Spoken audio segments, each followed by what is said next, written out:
वंदे Bharatam India head में आप सभी का स्वागत है। मैं हूं आपके साथ ऋतुश्री पथरिया। नजर डालते हैं खबरों पर।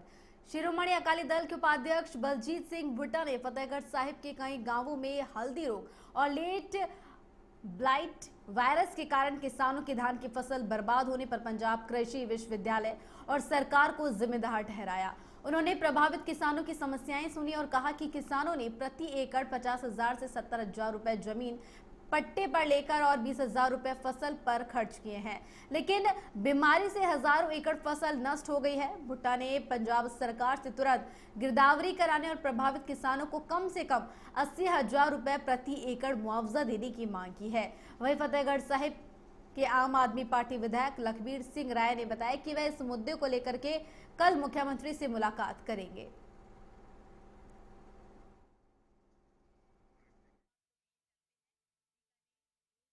ਪੰਜਾਬ ਦੇ ਵਿੱਚ ਇੱਕ ਬਹੁਤ ਵੱਡੀ ਮਾਰ ਆ ਜਿਹੜੀ ਸਮੁੱਚੇ ਇਲਾਕਿਆਂ ਦੇ ਵਿੱਚ ਔਰ ਕਿਸਾਨਾਂ ਨੂੰ ਪਈ। ਉਹਦੇ ਲਈ ਅਸੀਂ ਪਿੰਡਾਂ ਦੇ ਵਿੱਚ ਜ਼ਿਲ੍ਹਾ ਫਤਿਹਗੜ੍ਹ ਸਾਹਿਬ ਦੇ ਪਿੰਡਾਂ ਦੇ ਵਿੱਚ ਜਿਵੇਂ ਸੈਂਪਲਪੁਰ, ਬਲੋਲਪੁਰ, ਹੱਲੋਤਾਲੀ, ਨਲਿੰਨਾ ਕਲਾਂ, ਅਮਰਗੜ੍ਹ, ਛਲੇੜੀ ਕਲਾਂ, ਚਨਾਥਲ ਕਲਾਂ, ਚਨਾਥਲ ਖੁਰਦ, ਮਲਕੋ ਮਾਜਰਾ, ਮਲਕਪੁਰ, ਮੰਡੌਰ, ਰਿਉਣਾ ਨੀਵਾਂ, ਉੱਚਾ, ਰਿਉਣਾ ਭੋਲਾ, ਪੰਜੋਲੀ ਕਲਾਂ, ਪੰਜੋਲੀ ਖੁਰਦ, ਮੂਲੇਪੁਰ, ਨਲੀਨੀ, ਤਾਣਾ, ਜੱਲਾ, ਸੌਂਡਾ, ਚਕਵਾਲੀ, ਗੁਣੀਆਂ ਮਾਜਰਾ ਤੇ ਇਸ ਤੋਂ ਇਲਾਵਾ ਮੱਠੀ, ਘੇਲ, ਰਾਮਪੁਰ, ਬਰਾਸ, ਮਨੇੜਾ, ਜੱਟਾ, ਨੈਤਪੁਰਾ, ਇਸਰਾਇਲ, ਬੀਬੀਪੁਰ, ਦਾਦੂ ਮਾਜਰਾ, ਸੱਦੋ ਮਾਜਰਾ, ਬਮੌਰ, ਸਲੇਮਪੁਰ, ਸਿੰਧੜਾ, ਬਲਾੜੀ ਕਲਾਂ, ਮੁਕਾਰੋਂਪੁਰ, ਮਾਨੋਪੁਰ, ਜਮੀਤਗੜ੍ਹ, ਤਿੰਬਰਪੁਰ, ਸਰਾਣਾ, ਚਣੋ, ਬਾਲਪੁਰ, ਇਹ ਸਾਰੇ ਪਿੰਡਾਂ ਦਾ ਅਸੀਂ ਜਾ ਕੇ ਜਿੱਥੇ ਜਿੱਥੇ ਸਾਨੂੰ ਕਿਸਾਨਾਂ ਨੇ ਸਮੱਸਿਆਵਾਂ ਦੱਸੀਆਂ ਅਸੀਂ ਉੱਥੇ ਜਾ ਕੇ ਜਿਹੜੀ ਉਹਨਾਂ ਦੀ ਫਸਲ ਨੂੰ ਦੇਖਿਆ। ਪਿੰਡਾਂ 'ਚ ਸਾਡੇ ਕੋਲ ਆਈ ਹੈ ਗੱਲ, ਅਸੀਂ ਕੱਲ ਸੀਐਮ ਸਾਹਿਬ ਨੂੰ ਮੈਂ ਮਿਲੂੰਗਾ ਤੇ ਉਹ ਤੋਂ ਬਾਅਦ ਹੀ ਦੱਸ ਸਕਾਂਗੇ ਕਿ ਉਹਦਾ ਸਰਕਾਰ ਵੱਲੋਂ ਕੋਈ ਮੁਆਵਜ਼ਾ ਦਿੱਤਾ ਜਾਂਦਾ, ਗਰਦੌਰੀ ਸਪੈਸ਼ਲ ਹੁੰਦੀ ਹੈ, ਕਿਉਂਕਿ ਇਕੱਲੇ ਆਪਣੇ ਫਤਿਹਗੜ੍ਹ ਸਾਹਿਬ 'ਚ ਨਹੀਂ, ਹੋਰ ਆਲੇ ਦੁਆਲੇ ਜਿਹੜੀ ਕੌਂਸਟੀਟੂਐਂਸੀ ਉਹਨਾਂ 'ਚ ਵੀ ਤੇ ਉਹਦੇ ਬਾਰੇ ਬੇਨਤੀ ਕਰਾਂਗੇ ਜੋ ਸਰਕਾਰ ਦਾ ਹੁਕਮ ਹੋਊਗਾ ਉਹ ਤੋਂ ਬਾਅਦ किसान। खबर पंजाब के तरन तारण से है, जहां भारतीय जनता पार्टी मुख्यालय में पूर्व कैबिनेट मंत्री तीक्ष्ण सूद द्वारा एक महत्वपूर्ण प्रेस वार्ता आयोजित की गई। इस अवसर पर जिलाध्यक्ष हरजीत सिंह संधू, महासचिव हरप्रीत सिंह, सिंधबाद ज्ञान सिंह, सुरजीत सागर सोनी सहित कई प्रमुख पदाधिकारी और कार्यकर्ता उपस्थित रहे। प्रेस वार्ता के दौरान सूद ने बताया कि केंद्र सरकार की ओर से जीएसटी में सुधार से देशवासियों को लगभग 2 लाख करोड़ रुपए का सीधा लाभ हुआ है। 22 सितंबर से लागू हुए अगली पीढ़ी के जीएसटी सुधार का सबसे बड़ा फायदा मध्यम वर्ग और निम्न आय वर्ग को मिलेगा। उन्होंने कहा कि यह निर्णय प्रधानमंत्री नरेंद्र मोदी के नेतृत्व वाली सरकार की जनहितैषी सोच को दर्शाता है, जिसका सीधा लाभ आम जनता को मिल रहा है। कार्यक्रम के अंत में वक्ताओं ने जिले के सभी व्यापारियों और नागरिकों से केंद्र सरकार के इस कदम का स्वागत करने की अपील की।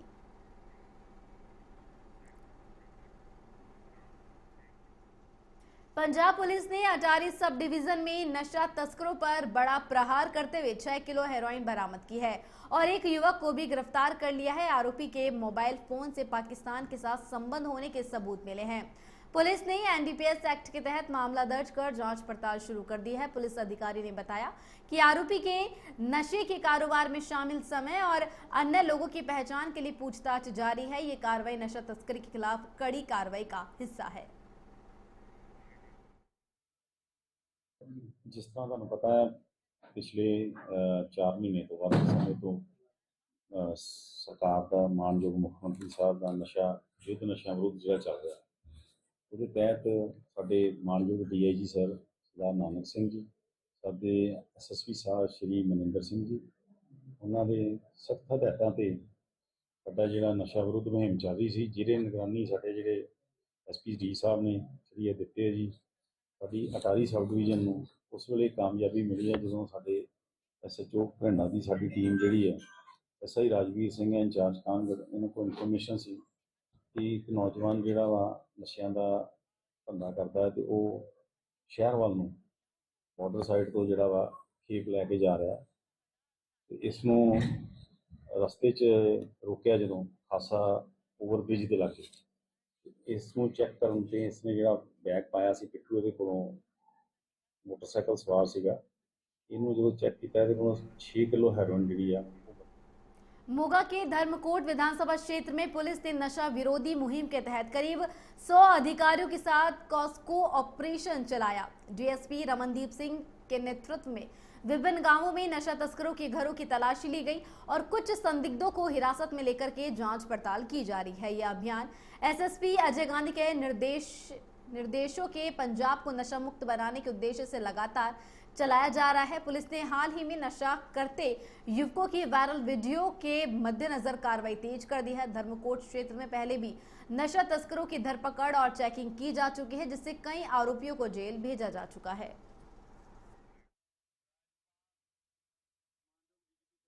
ਵੱਲੋਂ ਜਿਹੜਾ ਯੁੱਧ ਨਸ਼ਾ ਵਿਰੁੱਧ ਜਿਹੜੀ ਮੁਹਿੰਮ ਚਲਾਈ ਗਈ ਉਹਦੇ ਸੰਬੰਧ ਵਿੱਚ ਐਸਐਸਪੀ ਮੋਗਾ ਸ਼੍ਰੀ ਅਜੇ ਗਾਂਧੀ ਅੱਗੇ ਸਬ ਦੇ ਦਿਸ਼ਾ ਨਿਰਦੇਸ਼ਾਂ ਹੇਠ ਅੱਜ ਸਬ ਡਿਵੀਜ਼ਨ ਧਰਮਕੋਟ ਦੇ ਥਾਣਾ ਮਹਿਣਾ ਦੇ ਵਿੱਚ ਅਸੀਂ ਪਿੰਡ ਰੌਲੀ ਕਾਮੂਵਾਲਾ ਤੇ ਡਾਲਾ ਤੇ ਮਹਿਣੇ ਦੇ ਵਿੱਚ ਅਸੀਂ ਅੱਜ ਕੱਸ ਆਪਰੇਸ਼ਨ ਕੀਤਾ ਵੱਖ-ਵੱਖ ਟੀਮਾਂ ਬਣਾ ਕੇ, ਜਿਸ ਵਿੱਚ ਸਬ ਡਿਵੀਜ਼ਨ ਦੀ ਫੋਰਸ ਤੇ ਏਆਰਪੀ ਟੀਮਾਂ ਲੈ ਕੇ ਪਿੰਡਾਂ ਦੀ ਘੇਰਾਬੰਦੀ ਕਰਕੇ ਇਸ ਵਿੱਚ ਜਿਹੜੇ ਸ਼ੱਕੀ ਵਿਅਕਤੀ ਨੇ ਤੇ ਜਿਹੜੇ ਕੁਝ ਸ਼ੱਕੀ ਵਹੀਕਲ ਜਿਹੜੇ ਇੱਥੇ ਹੈਗੇ ਨੇ ਪਿੰਡਾਂ ਵਿੱਚ ਉਹਨਾਂ ਨੂੰ ਵੈਰੀਫਾਈ ਕੀਤਾ ਜਾ ਰਿਹਾ। ਜਿਸ ਸੰਬੰਧ ਵਿੱਚ ਕੋਈ ਵੀ ਜਿਹੜਾ ਸ਼ੱਕੀ ਵਿਅਕਤੀ ਮਿਲਦਾ ਉਹਨੂੰ ਵੈਰੀਫਾਈ ਕਰਕੇ ਜੇ ਕੋਈ ਕੱਲ ਕੁਝ ਰਿਕਵਰੀ ਹੁੰਦੀ ਹੈ ਤੇ ਉਸ ਸੰਬੰਧ ਤੁਹਾਡੇ ਵਿੱਚ ਧਿਆਨ ਵਿੱਚ ਲਿਆਂਦਾ।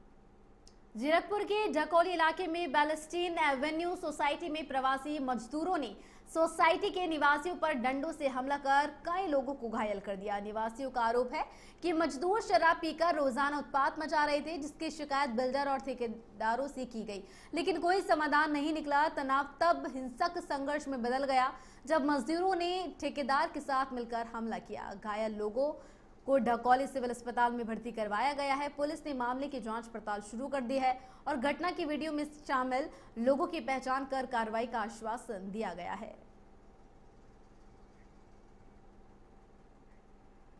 कपूरथला के गांव दुयाखे में गधों की फैक्ट्री में अचानक भीषण आग लग गई, जिससे इलाके में दहशत फैल गई। सूचना मिलने पर पुलिस और फायर ब्रिगेड की गाड़ियां मौके पर पहुंची और आग बुझाने का काम शुरू किया। फायर ब्रिगेड की कई गाड़ियां लगातार पानी डाल रही हैं ताकि आग पर काबू पाया जा सके। पुलिस प्रशासन भी स्थिति पर कड़ी नजर रखे हुए हैं ताकि किसी तरह की जनहानि न हो। फिलहाल किसी के हताहत होने की कोई खबर नहीं है, लेकिन फैक्ट्री में रखा सारा सामान आग की चपेट में आ चुका है। आसपास के लोगों को सुरक्षित दूरी बनाए रखने की भी सलाह दी जा रही है और राहत बचाव कार्य तेजी से जारी है।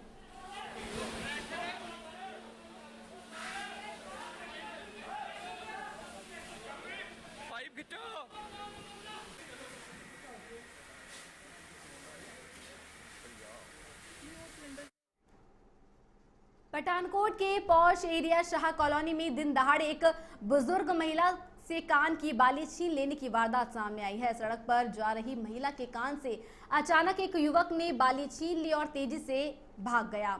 यह पूरी घटना इलाके की एक गली में लगी सीसीटीवी कैमरों में कैद हो गई, जिससे साफ देखा जा सकता है कि युवक कैसे पीछे से महिला की बाली लेकर के भाग निकला।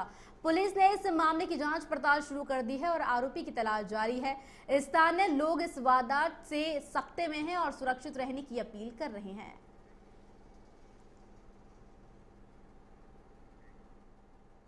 मालेर कोटला के मानावाला रोड पर थाना सिटी 2 क्षेत्र के एक मवेशियों के तबेले में चल रही गैर कानूनी पटाखा फैक्ट्री में अचानक भीषण आग लग गई, जिसमें फैक्ट्री संचालक मौके से फरार हो गया। आग लगने के समय फैक्ट्री में मजदूर, उनके परिवार और बच्चे मौजूद थे, जिन्हें स्थानीय लोगों ने बहादुरी दिखाकर तबेले का गेट तोड़कर सुरक्षित बाहर निकाला। बाद में फायर ब्रिगेड ने कड़ी मशक्कत के बाद आग पर काबू पाया। स्थानीय लोगों ने बताया कि मोहल्ले में किसी को फैक्ट्री की जानकारी नहीं थी। पुलिस ने मौके पर पहुंचकर जांच पड़ताल शुरू कर दी है और दोषियों के खिलाफ कार्रवाई की तैयारी है। ਸੀ ਫਾਇਰ ਕਾਲ ਦੀ ਮਾਨਾ ਰੋਡ ਦੇ ਉੱਪਰ ਇੱਕ ਤਬੇਲੇ ਦੇ ਵਿੱਚ ਬੰਦ ਪਏ ਤਬੇਲੇ ਦੇ ਵਿੱਚ ਪਟਾਕਿਆਂ ਨੂੰ ਅੱਗ ਲੱਗੀ ਹੈ। ਜਲਦੀ ਫਾਇਰ ਟੈਂਡਰ ਭੇਜਿਆ ਜਾਵੇ ਤੇ ਅਸੀਂ ਮੌਕੇ ਤੇ ਮੇਰੀ ਟੀਮ ਤੇ ਗੱਡੀ ਫਾਇਰ ਟੈਂਡਰ ਲੈ ਕੇ ਆਏ ਤੇ ਅੱਗ ਬੁਝਾਈ ਸਾਰੀ। ਪਾਣੀ ਮਾਰ ਕੇ ਜਿੰਨਾ ਵੀ ਸੀਗਾ ਸਟਾਕ ਅਸੀਂ ਸਾਰਾ ਗਿੱਲਾ ਕਰਕੇ ਡੈਮੇਜ ਕਰ ਦਿੱਤਾ ਤੇ ਮੌਕੇ ਤੇ ਕੋਈ ਵੀ ਸਾਨੂੰ ਉਰੇ ਮਿਲਿਆ नहीं। सरहिंद के भट्टी फार्म में आयोजित पत्रकार वार्ता में भाजपा जिला अध्यक्ष दीदार सिंह भट्टी ने कहा कि प्रधानमंत्री नरेंद्र मोदी के नेतृत्व में भारत सरकार ने जीएसटी दरों में बड़ा सुधार किया है।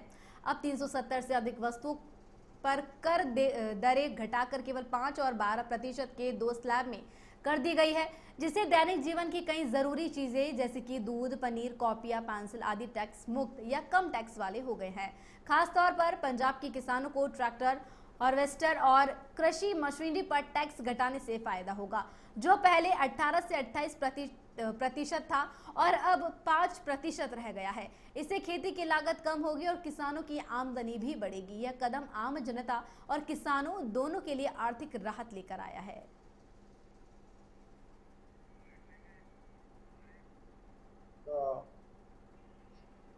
दिवाली तो पहला केंद्र की मोदी साहब की सरकार ने विशेष तौर पे प्रधानमंत्री साहब ने अपनी निजी दिलचस्पी लैके नैक्सट जनरेशन जी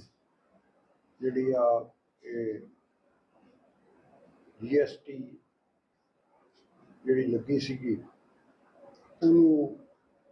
ਉਹਦੀ ਰਿਫਾਰਮਸ ਕੀਤੀਆਂ ਨੇ ਜਿਹਦਾ ਸਮਾਜ ਦੇ ਵਾਸਤੇ ਬਹੁਤ ਵੱਡਾ ਰਾਹਤ ਆ ਔਰ ਮਹਿਲਾਵਾਂ ਵਾਸਤੇ ਕਿਸਾਨ ਵਾਸਤੇ युवा वास्ते और स्टूडेंट्स वास्ते ईवन जड़ा छोटे तो छोटा परचेजर भी आ घरेलू समान की। पंजाब ईसी कमीशन के चेयरमैन मलकीत सिंह थिंद अपनी टीम के साथ मोगा पहुंचे और स्थानीय अधिकारियों से बीसी वर्ग के लिए सरकार की ओर से दी जा रही योजनाओं की जानकारी ली। उन्होंने बताया कि कई बीसी वर्ग के लोग इन योजनाओं से अनजान हैं और उनका लाभ नहीं उठा पा रहे हैं। इसलिए उन्होंने अधिकारियों को निर्देश दिए कि वे जागरूकता बढ़ाने के लिए सेमिनार आयोजित करें ताकि ज्यादा से ज्यादा लोग इन योजनाओं का फायदा उठा सके। केंद्र और पंजाब सरकार की ओर से बीसी वर्ग के लिए विभिन्न योजनाएं चलाई जा रही हैं जिनका सही प्रचार प्रसार होना जरूरी है ताकि लाभ सीधे आम जनता तक पहुंचे। ਪੰਜਾਬ ਵਿੱਚ ਜਿੰਨੀਆਂ ਵੀ ਪਛੜੇ ਵਰਗ ਨਾਲ ਸੰਬੰਧਿਤ ਲੋਕ ਨੇ ਸਰਕਾਰ ਵੱਲੋਂ ਸੈਂਟਰ ਸਰਕਾਰ ਵੱਲੋਂ ਜਾਂ ਪੰਜਾਬ ਸਰਕਾਰ ਵੱਲੋਂ ਜਿੰਨੀਆਂ ਵੀ ਸਕੀਮਾਂ ਉਹਨਾਂ ਨੂੰ ਦਿੱਤੀਆਂ ਜਾ ਰਹੀਆਂ ਨੇ ਉਹਨਾਂ ਦਾ ਜਾਇਜ਼ਾ ਲੈਣ ਲਈ ਕਿੱਥੇ ਘਾਟ ਹੈ ਕਿੱਥੇ ਪ੍ਰੋਪਰ ਜੋ ਕੁਝ ਵੀ ਚੱਲ ਰਿਹਾ ਉਹਦੇ ਵਾਸਤੇ ਮੈਂ ਅੱਜ ਮੋਗਾ ਵਿਖੇ ਪਹੁੰਚਿਆ ਸੀ। ਇੱਥੇ संबंधित जिन्ने भी अधिकारी सीगे उन्हां नाल मेरी मीटिंग। हरियाणा के कुरुक्षेत्र में खेल मंत्री गौरव गौतम ने जिला स्तर पर दीन दयाल लाडो लक्ष्मी योजना का शुभारंभ किया जिसमें 1 लाख रुपए से कम आय वाली करीब 27,000 महिलाओं को हर महीने 2100 रुपए दिए जाएंगे। मंत्री गौरव गौतम ने कहा कि यह योजना महिलाओं की आर्थिक चिंता दूर कर उनके विकास को बढ़ावा देगी। उन्होंने विपक्ष पर तंज कसते हुए कहा कि विपक्ष मुद्दाहीन चुका है और जनता का भरोसा खो चुका है। गौरव गौतम ने महिलाओं को योजना से जुड़ी स्पेशल मोबाइल ऐप पर रजिस्ट्रेशन करने के लिए भी प्रेरित किया ताकि आसानी से लाभ मिल सके।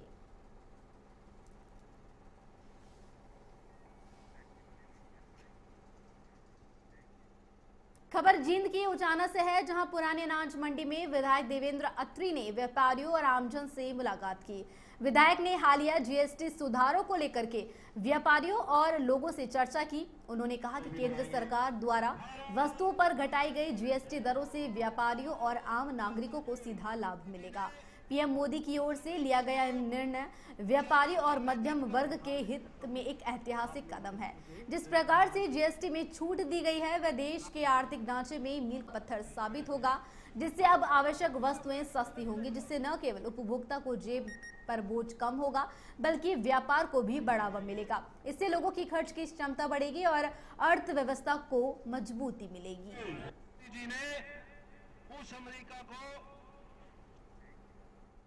विदेशी महिला से सामूहिक दुष्कर्म के बाद फरीदाबाद की अदालत ने फैसला सुनाया है।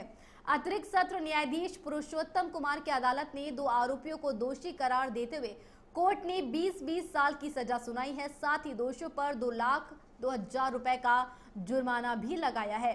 कोर्ट ने कहा कि ऐसे अपराधों के लिए कठोर सजा देना जरूरी है ताकि समाज में महिला सुरक्षा को लेकर के सख्त संदेश जा सके।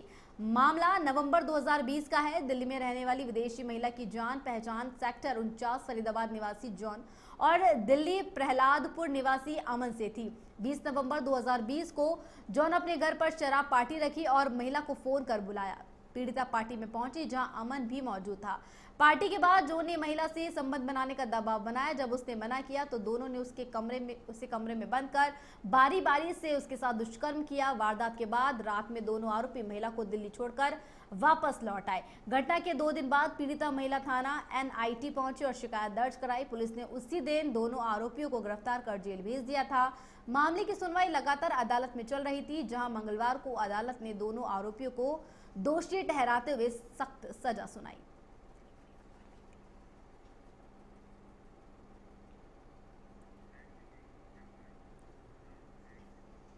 यमुनानगर में महिला एवं बाल विकास विभाग की मिशन वात्सल्य के तहत जिला बाल संरक्षण इकाई ने ITI स्थित सब्जी मंडी में यंग स्टार क्लब आर्टिस्ट की रामलीला के मंच से बाल संरक्षण को लेकर के जागरूकता अभियान चलाया। कार्यक्रम में दर्शकों को बच्चों के संरक्षण और उनके अधिकारों की जानकारी दी गई। कार्यवाहक जिला बाल संरक्षण अधिकारी रंजन शर्मा ने बताया कि बच्चों को सुरक्षित वातावरण देना और उनके अधिकारों की रक्षा करना सभी की जिम्मेदारी है। रामलीला के माध्यम से चाइल्ड हेल्पलाइन नंबर 1098 और पुलिस हेल्पलाइन 112 की जानकारी भी साझा की गई। कलाकार वीरेंद्र कुमार ने बताया कि रामलीला ने न केवल धार्मिक कथा प्रस्तुत कर दी है बल्कि सामाजिक संदेश भी देती है। इस अनूठे प्रयास में जिला युवा विकास संगठन का सहयोग रहा। आयोजक राजू सपरा ने बताया कि यह कार्यक्रम हर साल बड़े पैमाने पर किया जाता है, जिसमें कलाकार अपनी प्रतिभा का प्रदर्शन करते हैं। मौके पर बाल संरक्षण इकाई के सदस्य भी मौजूद रहे।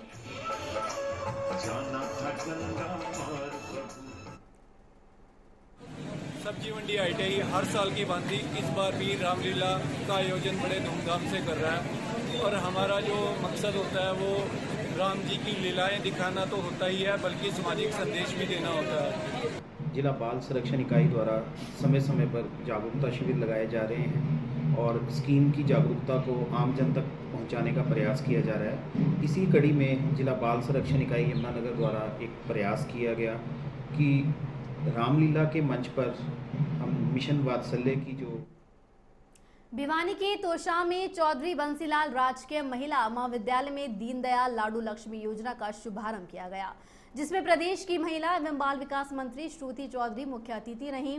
इस योजना को महिला सशक्तिकरण की दिशा में बड़ा कदम बताया गया, जो प्रधानमंत्री नरेंद्र मोदी के निर्देश अनुसार महिलाओं को आगे बढ़ाने के लिए बनाया गया है। मुख्यमंत्री नायब सिंह सैनी के संकल्प पत्र में शामिल इस योजना से करीब 22 लाख महिलाओं को लाभ मिलेगा। खासकर गरीब वर्ग की महिलाओं को आर्थिक और स्वास्थ्य के क्षेत्र में मदद मिलेगी। इस वर्ष सरकार ने इस योजना के लिए 5,000 करोड़ रुपए का बजट भी आवंटित किया है। कार्यक्रम में स्वास्थ्य विभाग की ओर से महिलाओं और नागरिकों का स्वास्थ्य जांच भी किया गया और पंचकुला में हो रहे राज्य स्तरीय कार्यक्रम का लाइव प्रसारण भी दिखाया गया।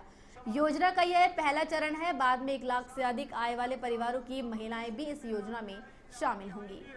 और माननीय मंत्री महोदय कदम है महिला सशक्तिकरण के प्रति, और जो ढांचा एक माननीय प्रधानमंत्री जी ने तैयार किया, जहां पे महिला वर्ग आगे बढ़े, सशक्त हो, आर्थिक रूप से, स्वास्थ्य रूप से, चाहे बेटी बचाओ बेटी पढ़ाओ, एक ऐतिहासिक उन्होंने एक आह्वान किया कि किस तरीके से लिंग अनुपात को हमने ठीक करना है, समाज को ये बातें बोली, उसके तरफ ये योजनाएं बताई। तो ये एक उसी दिशा में एक कदम है। मैं माननीय चीफ मिनिस्टर नायब सिंह जी का बहुत धन्यवाद करती हूँ, जिन्होंने संकल्प पत्र में ये एक बहुत बड़ा प्रॉमिस सबने किया था, उन्होंने किया था, और उन्होंने आज ये एक बहुत पावन दिन, आज ना केवल नवरात्रों के बीच में है, हम आज पंडित दीनदयाल जी का भी आज जन्मदिन है, उनको याद करते हैं, तो इसको उन्होंने रूप दिया।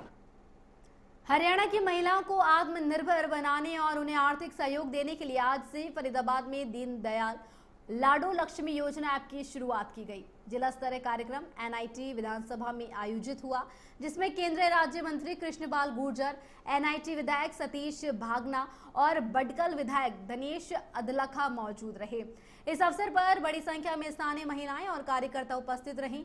बता दें कि केंद्रीय मंत्री कृष्णपाल गुर्जर ने कार्यक्रम को संबोधित करते हुए कहा कि चुनाव के दिनों में भारतीय जनता पार्टी ने प्रदेश की बहनों से 2100 रुपए प्रति माह देने का वादा किया था, जिसे अब पूरा किया जा रहा है। इस योजना के पहले चरण की शुरुआत आज से हो चुकी है और 1 नवंबर से प्रदेश की लगभग 20 लाख महिलाओं के बैंक खातों में यह राशि सीधे ट्रांसफर की जाएगी। इसका लाभ उन महिलाओं को मिलेगा जिनकी सालाना आय 1 लाख रुपए तक है। भाजपा सरकार जनता के किए वादों को निभाने में विश्वास रखती है।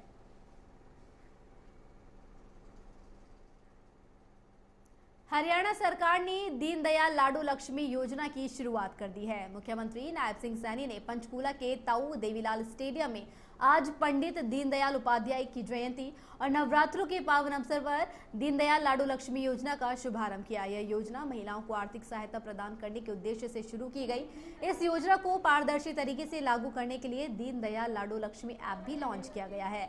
लाभार्थी इस योजना से जुड़ी सहायता टोल फ्री नंबर या हेल्पलाइन नंबर पर प्राप्त कर सकती है। सीएम सैनी ने बताया कि यह योजना 23 से 60 वर्ष की आयु की विवाहित एवं अविवाहित महिलाओं को लाभान्वित करेंगी। योजना के तहत हर माह 2100 की आर्थिक सहायता सीधे लाभार्थी के बैंक खाते में नवंबर से दी जाएगी। प्रदेश की लगभग 20 लाख माताओं और बहनों को इस योजना से लाभ होगा। सीएम सैनी ने कहा कि पीएम मोदी के नेतृत्व में संसद और विधानसभाओं में महिलाओं को 33% आरक्षण दिया गया है। इसी कड़ी में स्वस्थ नारी सशक्त परिवार अभियान और 8वें पोषण माह का हाल ही में शुभारंभ किया गया है।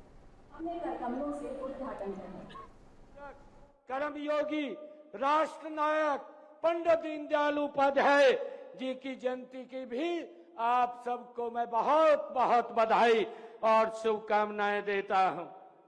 मेरे लिए गर्व का दिन है कि आज हमने यहां पर 891 करोड़ रुपए की लागत की 154 परियोजनाओं के आज उद्घाटन किए हैं।